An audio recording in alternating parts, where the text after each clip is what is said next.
Muli po tayong magtuturo. Ang issue natin, yung kung papaano makikilala yung tunay na pagtitipon o pagsamba. At dito rin makikilala yung hindi tunay na pagsamba. Bawat reliyon po meron pong tinatawag na pagtitipon o pagsamba. Nawa sana kilalanin natin kung tama. Lalo na ang inyong kinaanibang reliyon o sekta. Lalo na sa Iglesia ni Manalo. Kasi po, ipinagmamalaki nila na magagara ang kanilang kapilya. Meron kaya ang silbi sa harap ng Diyos ang kanilang mga kapilya na pinagdadausan ng mga pagsamba o pagtitipon? Baka sa harap po ng Diyos walang silbi. Pero kay Manalo meron pong silbi. Bakit? Eh malaking investment yan. Kumbaga si Manalo nakapag-ipon ng kayamanan. At yung mga kapilyan niyan ay ginawa niyang parang bangko. Kumbaga dalahan ng pera.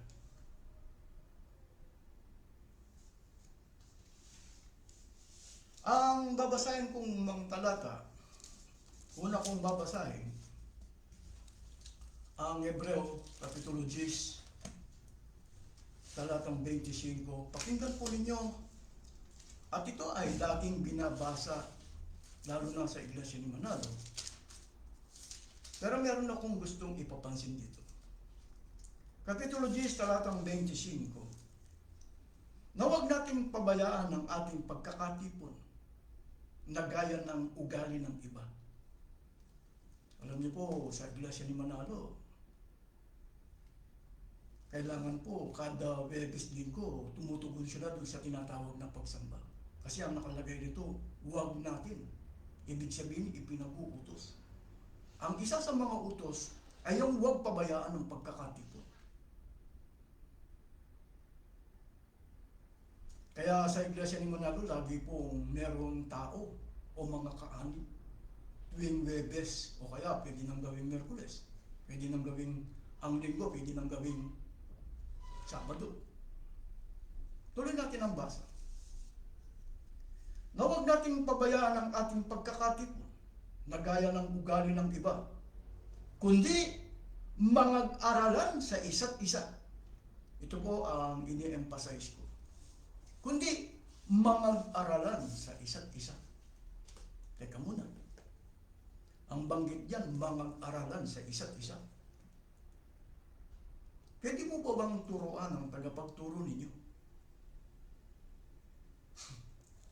Masasabi mo ba na ang inyong mga pagtitipon o pagsamba, masasabi mo bang mag-aralan sa isa't isa o tinuturuan ka lang o tinuturuan lang kayo? Hindi nyo isinasagawa ang termino, kundi mag-aralan sa isa't isa. Tuloy natin ang basa. At lalo na kung inyong namamalas na nalalapit na ang araw. Yun po ang punto ko. Kilalanin ninyo ang inyong pagsamba o pagtitipon. Magagawa nyo bang turuan ang inyong mga tagapagturo? Kinikilalang pastor. Pwede mo bang turuan ang pastor ninyo? Pwede bang turuan ang ministro ninyo? O mga tagapagturong kinikilala ninyo? Kasi ang banggit dito, ito po ang ini-emphasize ko, lalo na sa Iglesia ni Manalo, hindi nila pwedeng turuan ang kanilang kinikilalang tagapagturo.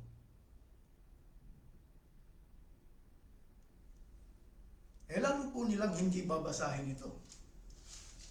Lalo pong nagpapatunay, mas maganda po babasahin ko sa inyo, unang Korinto, Kapitulo 14, sa magandang balita, bigla ko po babasahin. 14. Pasinin po ninyo kung anong nakalagay dito. Lalong nagpapatunay na pwedeng turuan ang tagapagturo. Kaya ang banggit po dun sa, kundi mamag-aralan sa isa't isa. Ang babasahin ko muna sa inyo ay unang Korinto, Kapitulo 14, talatang 26, sa magandang balita hanggang 28. Ano ngayon ang ibig sabihin ng lahat ng yan, mga kapatid? Sa inyong pagtitipon, may aawit, may magtuturo, may maghahayag ng kalooban ng Diyos, May magsasalita sa iba't ibang wika at mayroon naman magpapaliwanag ng mga sinabi nito. Gawin ninyo ang lahat ng yan sa ikaulad ng iglesia. Pagka binabanggit po yung terminong iglesia, amin po yan eh. Kami po yan eh. Tuloy natin ang basa. Kung may magsasalita sa ibang wika, sapat na ang 2 o 3. Hali-halili sila at kailangan may magpapaliwanag ng kanilang sinasabi. Ngunit kung walang magpapaliwanag, manahimik na lamang ang bawat isa at makipag-usap ng sarilinan sa Diyos. Ang binasa ko po, 26 hanggang 28. Itutuloy natin ngayon ng 29. Magsalita ang 2 o 3 tao na tumanggap ng kaloob na makapagpahayag ng salita ng Diyos. Sino po ang may karapatan magsalita sa tunay na pagsamba? Sa tunay na pagtitipon, yung tumanggap ng kaloob, yung 2 o 3. Ikukumpara natin sa inyong reliyon. Halimbawa, sa Iglesia ni Manalo, masasabi mo bang kaloob? Kung ang mga tagapagturo ninyo, hindi sila naging ministro kung hindi sila nagbayad. Kasi po, ang pag-aaral sa pagka-ministro sa Iglesia ni Manalo, may bayad. Masasabi mo bang kaloob? Baka yung terminong kaloob po, hindi nauunawaan ng iba. Mas maganda po, babasahin natin kung ano yung terminong kaloob. Babasahin ko po sa inyo, Unang Korinto, Kapitulo 2, para maintindihan natin. Kasi maraming nagtatanong, kung ano yung terminong kaloob. Kapitulo 2, talatang 12-13. Ngunit ating tinanggap, hindi ang espiritu ng sanglibutan, kundi ang espiritong mula sa Diyos, upang ating mapagkilala ang mga bagay na sa atin ay ibinigay na walang bayad ng Diyos. Na ang mga bagay na ito ay ating namang sinasalita. Hindi sa mga salitang itinuturo ng karunungan ng tao, kundi sa itinuturo ng Espiritu na iniwawangis natin ang mga bagay na ayon sa Espiritu sa mga panalitang ayon sa Espiritu. Ano po yung terminong kaloob? Ibinigay ng Diyos na walang bayad. Ang mga tagapagturong tunay, nagkaroon sila ng kaloob o nagkaroon sila ng karunungan na hindi po sila nagbayad. Kaya tawag kaloob. Para maintindihan po ng iba. Kaya sa tunay na Iglesia ni Cristo, ang mga tagapagturo, ganito po nga ating matutunghayan batay sa pagtuturo ni Cristo, aklat po ng Marcos, Kapitulo 4, talatang 11. At sinabi niya sa kanila, sino po yung kanila? Jis.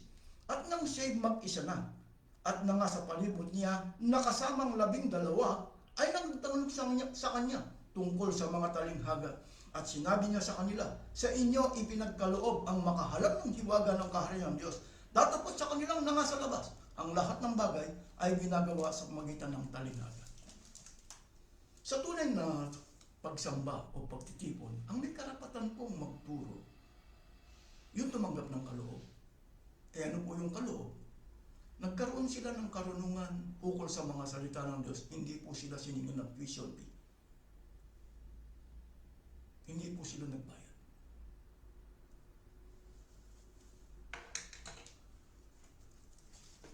Kaya sa tunay na Iglesia ni Cristo, wala pong magpapakilala, kami nagbayad eh.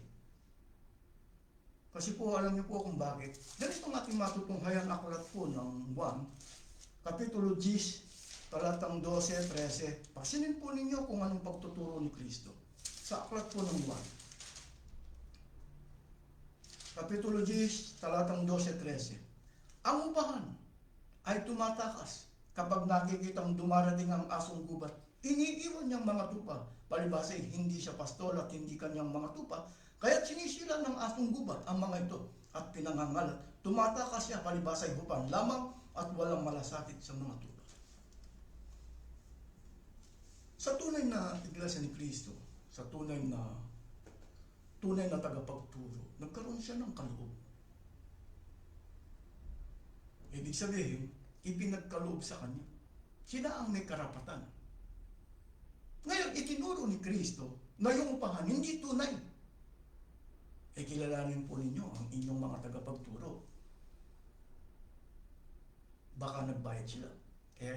Kaya naman natin patunayan na si Manalo sa kanyang iglesia, ang pagmiministro may bayad.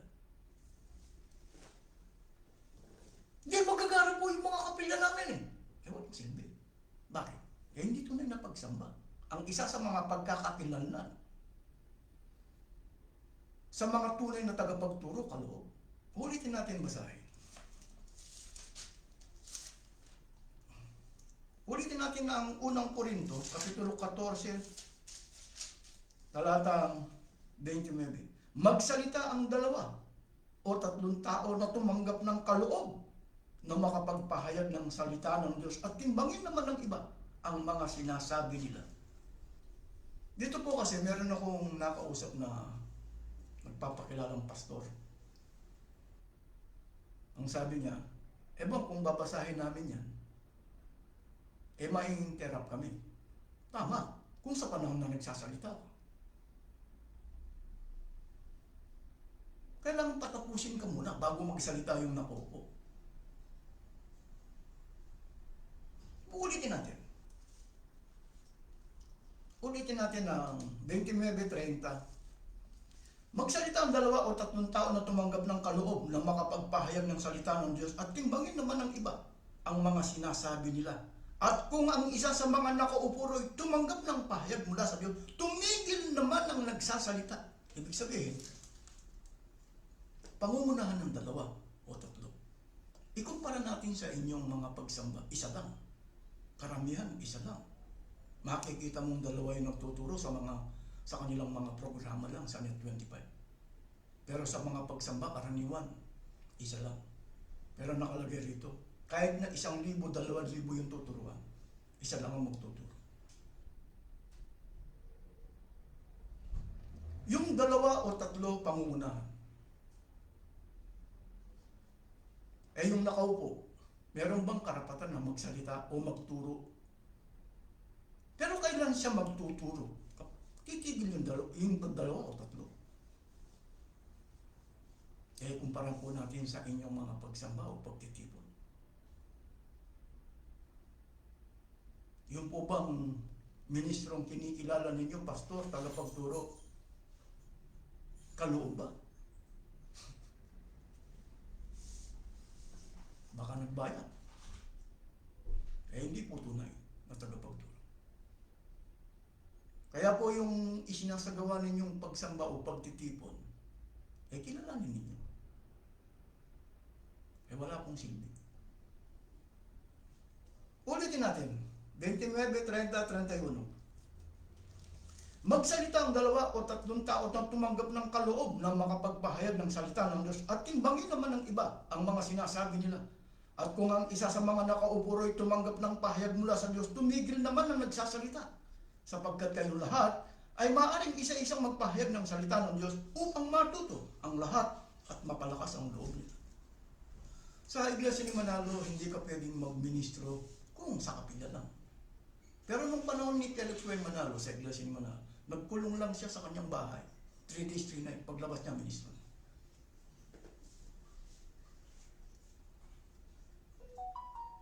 Etong mga tinuturuan sa kapilya, kinukunan lang sila ng koleksyon o ng mga abuloy. Hindi, mga tagapagturo po sila. Hindi nga nila itinuturo. Ang 29, 30, 31. Bakit? Hindi nakaloob.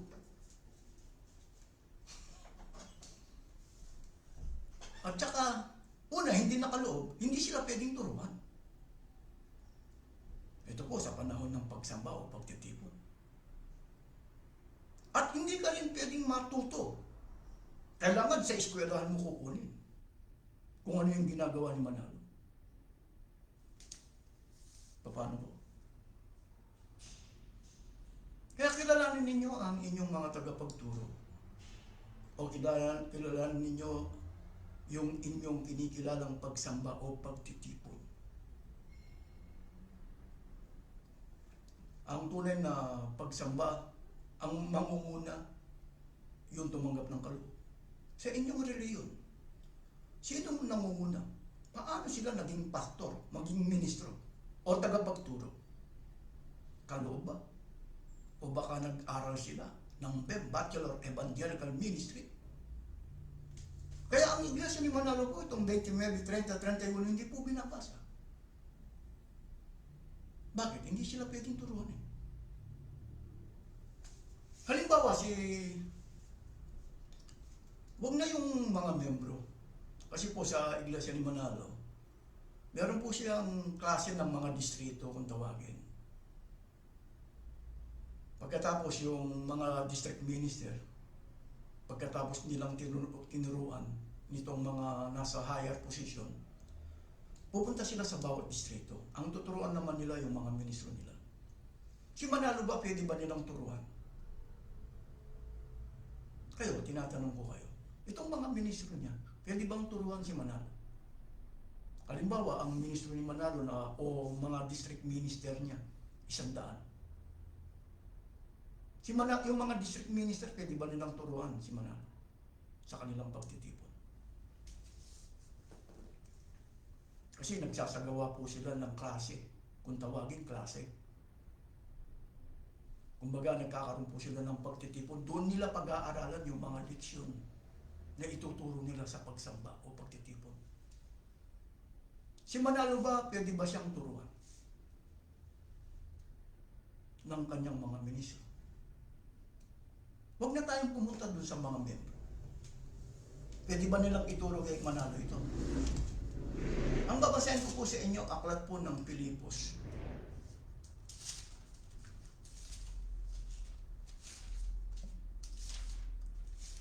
O dun sa yung kumbaga sa ano po kasi, meron pong higher position sa bawat sekta. Meron pong higher position sa kanila. Dahil hindi naman po sila pantay-pantay. Yung pong higher position, kung magpakilala sila executive minister, sila lang ang may karapatan magturo sa mga ministro nila. At yung ministro nila, wala silang karapatan na magturo doon sa kinikilala nilang higher position. Yun po ang ibig ko sabihin. Kaya, hindi po nila pwedeng basahan ng talata ng Biblia, lalo na yung kinikilala ng nasa higher position. Bakit? Babasahin ko sa inyo. Aklat po ng Pilipos, Kapitulo 3, talatang 7-8, sa magandang balita Biblia po. Ngunit dahil kay Kristo, ang mga bagay na maaari kong ibilang na pakinabang, ay inaari kong kalugihan. Oo, inari kong kalugihan ng lahat ng bagay bilang kapalit ng lalong mahalaga ang pagkakilala kay Kristo Jesus na aking Panginoon. Ang lahat ng bagay ay ipinalagay kong walang kabuluhan, makamtan ko lamang si Kristo. Sino nagsasalita rito? Si Pablo. Sino nagsasalita sa Colosas 1:25? Si Pablo. Bakit sa Colosas 1:25 sumasakay sila? Bakit dito ayaw nilang sumakay? Lalo na si Manalo. Pwede ba nilang isakay rito si Manalo? Kapatid paano natin ituturo ito? Na inari mo bang kalugihan ng lahat ng bagay? Meron kang aeroplano. Nabubuhay ka lang sa limos. Meron kang bahay sa Forbes Park. Meron kang mag-arang opisina. Ibig sabihin, yung mga kasi ayaw nilang tanggapin na si Manalo ang may-ari ng kanilang sekta o reliyon. Sa kabila na ayaw po nilang ipakilala na siya ang may-ari, meron po siyang bahay sa Forbes Park, 1 billion. Meron siyang aeroplano, meron siyang mag-arang opisina, may mga kotse siya. Umaasa lang sa limos. Masasabi mo bang inari niyang kalugihan? Teka muna. Yan ang silbi pa ng mga talatang ito, kapatid. Lalo kung hindi nila babasahin ito, o hindi nila pwedeng ituro sa mga higher position. Kasi ang issue po natin, dapat magkaroon ka ng karapatan. Halimbawa, sa tunay na pagsamba, ikaw na bilang miyembro, matuturuan mo. Hindi, wag na yung miyembro, wag na nating isama. Yun na lang kapwa ministro. Nagpapakilala kayo, siguro, pagpalagay natin na 100 yung ministro niya, yung mga district minister niya. Nagkakaroon sila ng pagkakatipon. Kapatid, paano natin ituturo ito? Kasi kung ituturo natin, sasalta tayo. Ibig sabihin, hindi bagay. Inari mo bang kalugyan ng lahat ng bagay? Nanlilimos ka lang, naka-aeroplano ka. Nanlilimos ka, may bahay ka sa Forbes pa. Nanlilimos ka lang, may gara kong opisina.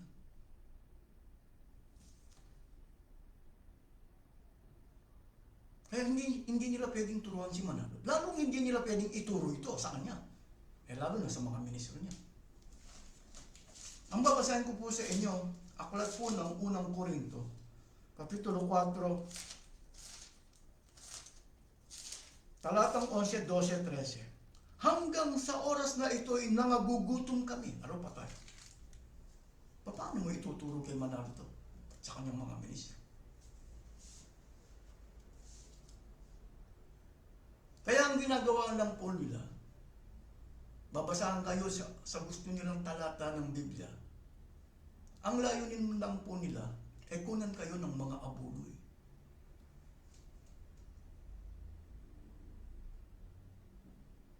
Kaya nga si Manalo, ayaw nilang ipakilala na meron siyang eroplano. Nalantad lang yan sa diaryong politiko. Pero kung sila lang po yung mga ministro lang ni Manalo, hindi nila ituturo. Sasabihin ba nila ang ating tagapangasiwa, tagapamahala, meron na pong eroplanong sinasakyan. Meron po siyang magarang opisina. Meron po siyang bahay sa... Hindi nila ituturo yun. Bakit? Kasi ituturo nila, mas mapalad yung nagbibigay. Para makapandaya sa mga membro.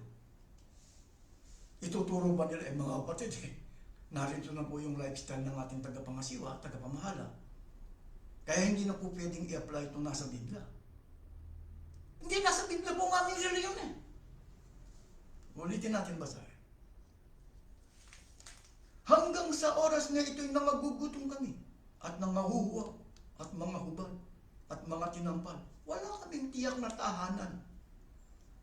Kala ko ba tagapagturo siya ng Ebanghelyo? Kaya nga ganyan si Manalo, nagtatago. Pati na yung kanyang mga ministro nagtatago. Hindi sila makakita ng tuturuan. Baka sasabihin ng iba lumagana po. Alin ang lumagana? Yung pangungulekta ng abuloy.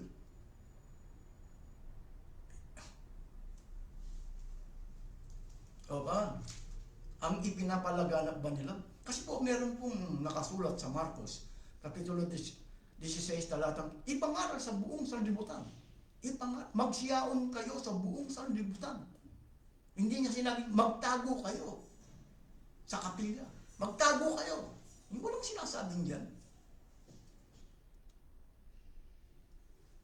Si Manalo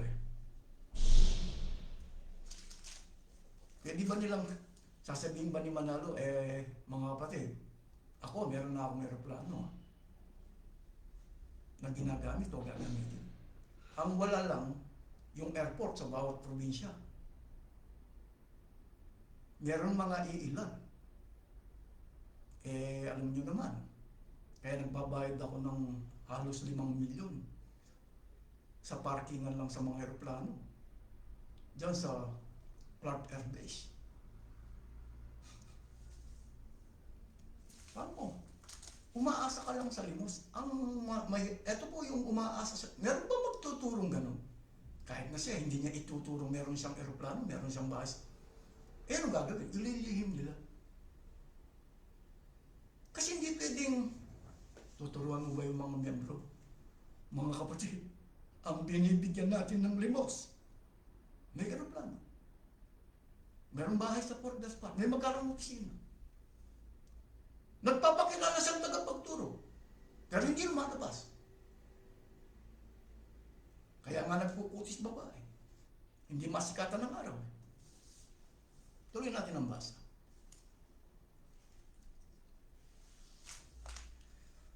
At kami na magpapagal na magsisigawa ng aming sariling mga kamay, bagamat inuupasala kami na magpapala, bagamat mga pinag-uusip ay nangagtitis kami, bagamat mga sinisira ang puri ay aming pinamamanikan. Kami naging tulad ng yagit sa sanlibutan. Suka lang lahat ng bagay hanggang ngayon. Pwede ba pagturuan si Manalo? Kapatid Yabit ka ba? Naka-aeroplano ka. Kumbaga, ang nangyayari po, ginagamit lang ang salita ng Diyos. Namumulot sila ng mga talata ng Biblia. Yun lang ang ituturo nila. Kaya yung mga miyembro, hindi nila binibigyan ng karapatan na magsalita. O hindi nila pwedeng turuan ng kanilang kinikilalang kapatid. Mas mapalad pala ang binibigyan sa atin. Hindi na kami magbibigay. Wala. Lalo kung hindi nila ituturo ito. Lalo na sa panahon ngayon. Siya nakikita nila sa kanilang reliyon o sekta. Ang babasahin ko po sa inyo, aklat po ng Marcos, Kapitulo 10, talatang 42, 43, 44, 45, magandang balita Biblia po. Kaya't pinalapit sila ni Jesus at sinabi, alam ninyo na ang mga itinuturing na pinuno ng mga hentil ay siyang pinapanginoon at ang mga dinadakila ay siyang nasusunod. Ngunit hindi ganyan ang dapat umiral sa inyo. Sa halip, ang sino man sa inyo na ibig maging dakila ay dapat maging lingkod. Bago ko ituloy, karamihan po ng mga tagapagturo, yung tagapagtatag ng reliyon, nakasakay po ng eroplano. Marami po silang investment. Tulad po ng eskwela. Kaya nagpapaligsahan sila, lalo na sa broadcasting system. Nagpapaligsahan sila.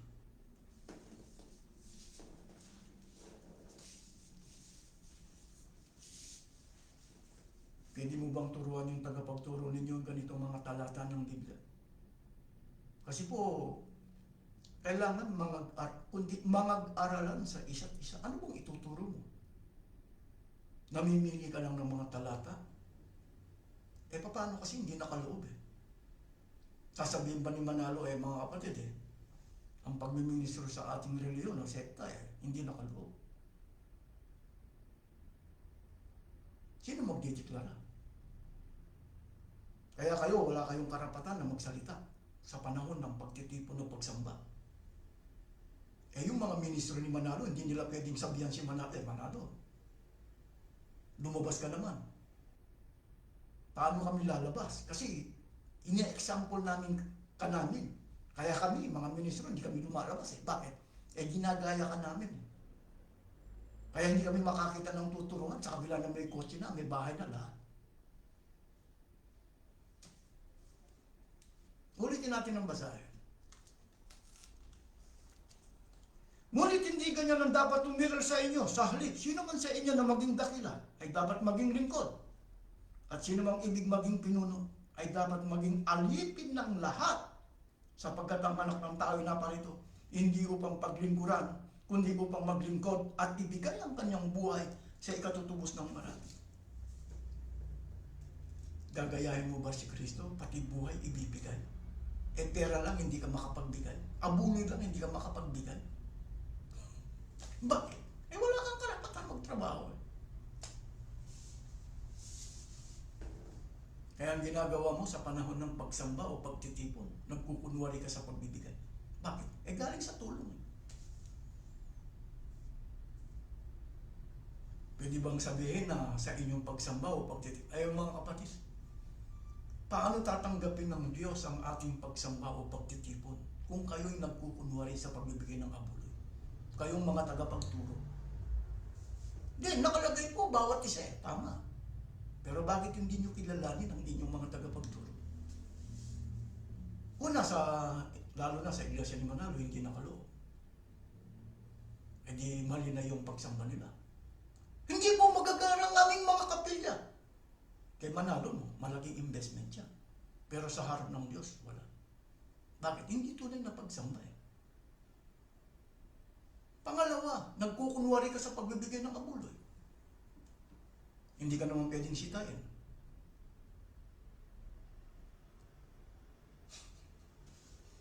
Kanino kayo natutong magkunwari sa pagbibigay ng abuloy? Sino nagturo sa inyo niya? Saan mababasa sa Biblia? Yan ay hindi alam ng karamihan. Ang mga miyembro galing sa kanilang kinikita ang kanilang ibinibigay. Yung mga ministro, Kasi nakalagay bawat isa.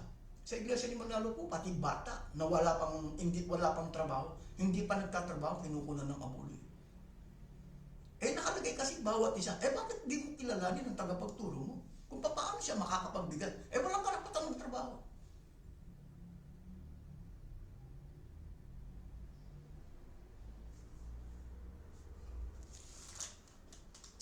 Tuloy natin ang basa.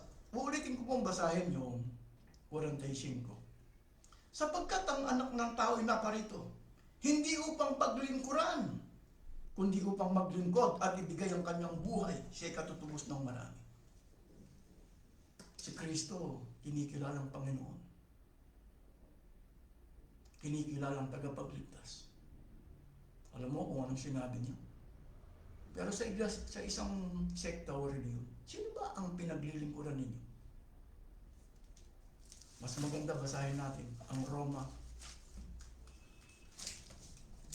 Kapitulo 16, talatang 17-18. Pakinggan ninyo. Baka ito ang pinaglilingkuran ninyo. Roma, Kapitulo 16, talatang 17-18. Pasinin ninyo kung sinong pinaglilingkuran ninyo. Ngayon, ipinamamanig ko sa inyo, mga kapatid, tandaan ninyo, yaong mga pinanggagalingan ng pagkakabahagi at ng mga katitisuran laban sa mga aral na inyong nangapag-aralan, kayo magsilayo sa kanila. Sapagkat ang mga gayon ay hindi nagsisipaglingkod sa Kristong Panginoon, kundi sa kanilang sariling tiyan sa pamagitan ng kanilang mabubuting panalita at mainam ng mga talumpati, dinadaya ang mga puso ng walang malat. Sa inyong pagsamba o pagtitipon, tiyakin lang ninyo kung sinong pinaglilingkuran ninyo. Baka yung mga tagapagturo ninyo, ang kanilang sariling tiyan, ang bakit? Ginagawang palabigasan kayo. At ang ginagamit ay kapilya, ginagamit ay pagsamba para magkaroon silang makakain. Kaya kayo magdadala kayo ng yaman o kinikita. Sinong bubuhayin ninyo? Yung walang karapatan magtrabaho.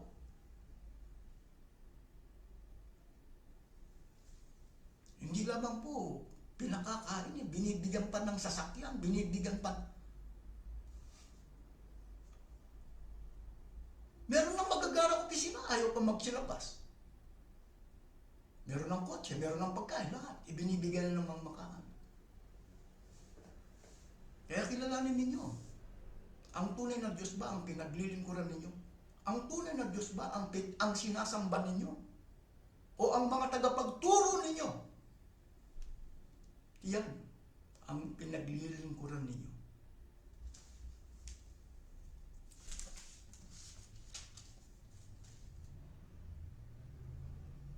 Paano po?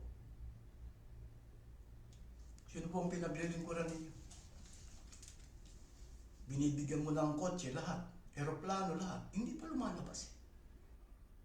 Hindi kayo tinuturuan ng tama. Kulang ang turo sa inyo.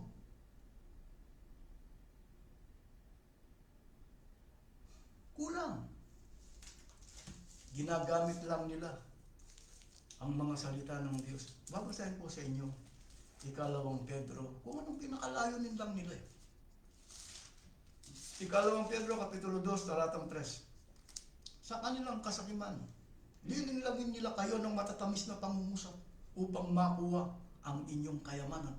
Matagal nang handa ang hatol sa kanila at ang pupusa sa kanila ay hindi natutulog. Kung sino po yung nang Lidimos, siyang naka-aeroplano. Kung sino yung nang Lidimos, may bahay sa Fort Gaspar. Kung sino yung nang Lidimos, may magarang opisina. Pwede mo bang palabasin yung nililimusan mo? Pwede ba bang turuan ng mga talata ng Biblia?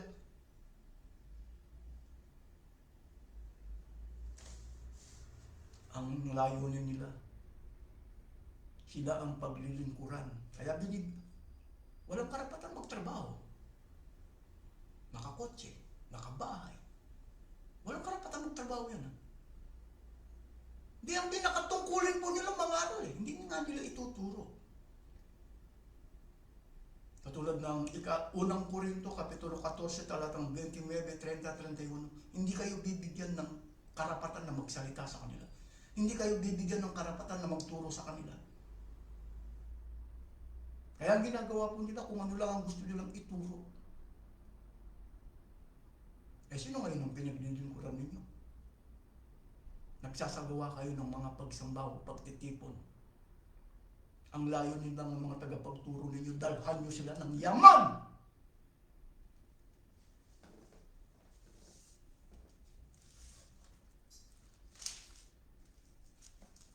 Kaya sila, lalo na sa iglesia ni Manalo, hindi makakakita ng tuturuan ng ministro kahit na may kotse na, may bahay na lahat. Bakit? Ginagaya niya si Manalo eh. Kasi si Manalo, halimbawa siya sa kanila. Bakit pa sila lalabas? Kaya yung nagpapakain, sila maghahanap ng tuturuan. Hindi nila naman pwedeng turuan na katulad ng ginawa ni Kristo. Para makakita siya ng babaeng Samaritana. Alam niyo po kung bakit kailangan natin lumabas ang mga ministro nila? Kasi hindi sila pwedeng tanungin eh. Kaya yung mga miyembro nila, hindi sila makapagsalita. Kaya naghahanap tayo eh. Para makakita tayo eh. Kaya kailangan lumabas sila.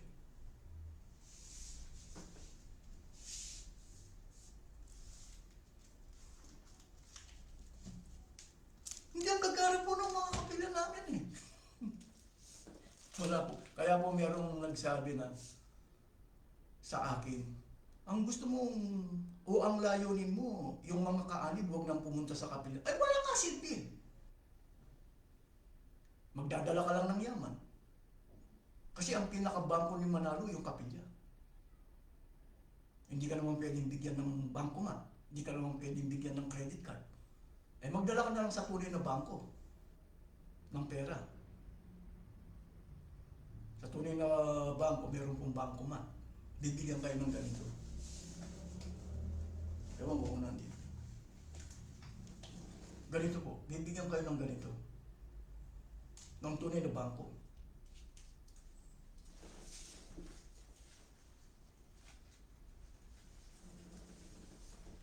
Kaya po, maraming ang gagara po. Manalo mo, malaking investment yan. Kasi hindi kayo pwedeng magsalita sa panahon ng pagsamba o pagtitipon. Kaya kung ano na lang sasabihin nila, magagawa nila. Pero kung may karapatan kayo na magsalita sa kanila, kapatid pinakakain ka na, hindi mo nahahanapin yung pagkain mo. Ibinibigay na from voluntary contribution. May kotse ka na, may bahay. Lumabas ka. Para masikatan ka ng araw. Sino nagturo sa'yo na mag-opisina ka? Ginagaya mo lang ang Torre ni Babel. Kasi po, kaya ginulo ng Diyos ang Torre ni Babel. O yung gumawa ng Torre ni Babel. Dahil ayaw nilang magsipangalat Ayaw. Kaya dadalhan sila ng yaman ng mga kaanib para pakainin. Kung tutusin po, kung babasahin natin ang ikalawang Tesalonica, Kapitulo 3, talatang 7, 8 hanggang 10, hindi sila dapat makainin. Pero mas maganda babasahin po sa 10 na.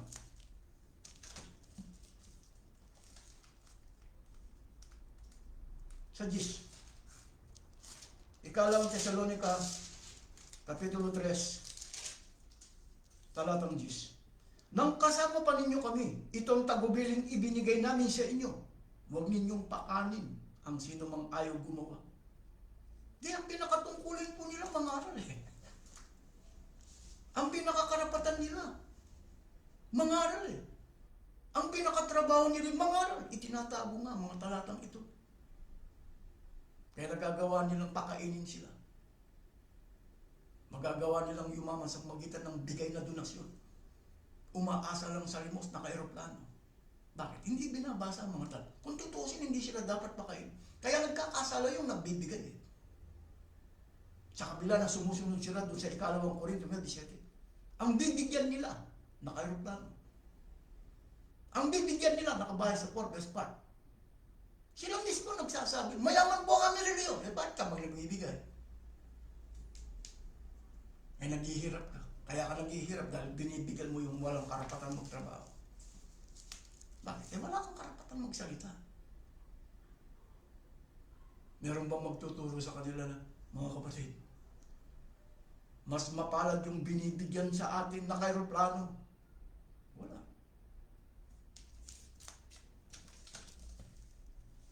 Kaya dinalangin po ninyo ang inyong mga pagsamba. Minsan sinasabi nila, solemn. Alam niyo po, Diyos na mismo magsasabi kung mayroong kabuluhan o ang pagsambal ay sinasagawa ninyo sa mga garang kapila na ipinagmamalaki ninyo. Ito po. Babasahin ko sa inyo. Isaiah 24:15-16. Kaya't walhatiin ninyo ang Panginoon sa silanganan, sa makatigbagayang pangalan ng Panginoon, ng Diyos ng Israel, sa mga pulo ng dagat. Mula sa kaduludulong bahagi ng lupa ay nakarinig kami ng mga awit, kaluwalhatian sa matwid. Ngunit aking sinabi, namamatay ako, namamayat ako sa aba ko. Ang mga manggagawang taksil ay nagsisigawang may kataksilan. Oo, ang mga manggagawang taksil ay nagsisigawa na may lubang kataksilan. Sino ang katuparan ng Isaiah 24:16? Ito po nagpapatunay. Ang sumulat nito ay si Don Benito si Santiago. Siya po ang General Evangelist ni Manalo. Siya ang nagpapatunay na sila ang katuparan ng Isaiah 24:16. Basahin. Ang title po nito ay para sa kaluwalhatian ng Diyos, Pangulong Tudling. Ang issue ng pasugong ito, volume 55, number 7, July 2003. Sa page 16. Bilang mga lingkod ng Diyos sa mga huling araw na ito, batid natin na pangunahin tungkulin natin na siya'y paglingkuran at sambahin.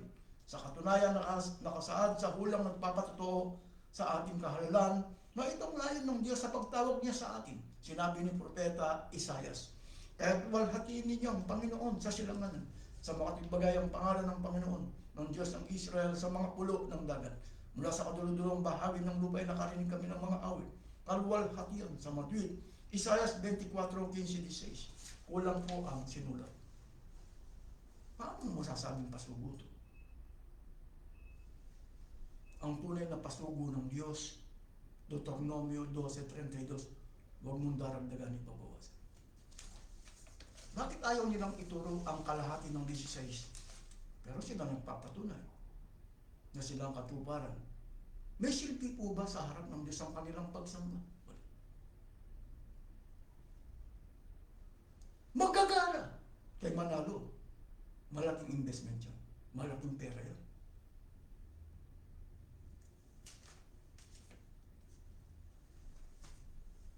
Kaya hindi po lahat ng pagsamba o pagtitipon na nakikita natin ang akala natin tama. Sa inyong pagtitipon ba? Kaloob ba? Tinanggap ba ng inyong mga tagapagturo ang salita ng Diyos ng libre? Kapag ka hindi po libre,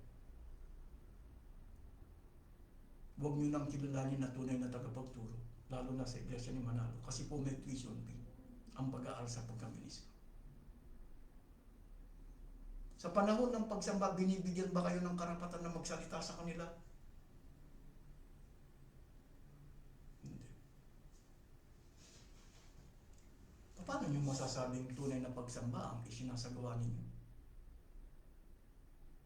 Kaya po pagka binanggit dun sa lagi nilang binabasa pero hindi po nila naiintindihan ang Hebreo Kapitulo 10 talatang 20, kundi mag-aralan sa isa't isa. Paano mo matuturuan ang kinikilala mong tagapagturo? Kapatid ang dami mo na palang ipasusunog. Huwag na kaming magbibigay. Kasi nahihirapan na kami. Kailangan mabuhay kami ng maayos. Habang hindi pa dumarating ang araw ng paghukom, hindi nangyayari. Walang pukna ang pagdadala ninyo ng yaman sa mga taong walang karapatan magtrabaho. Mga taong umaasa lang sa limos ang yayaman. Dahil wala kayong karapatan na magsalita o magturo sa inyong kinikilalang mga pagsamba o pagtitipon. Ito po ang aking naipaglingkod sa inyong lahat. Maraming salamat.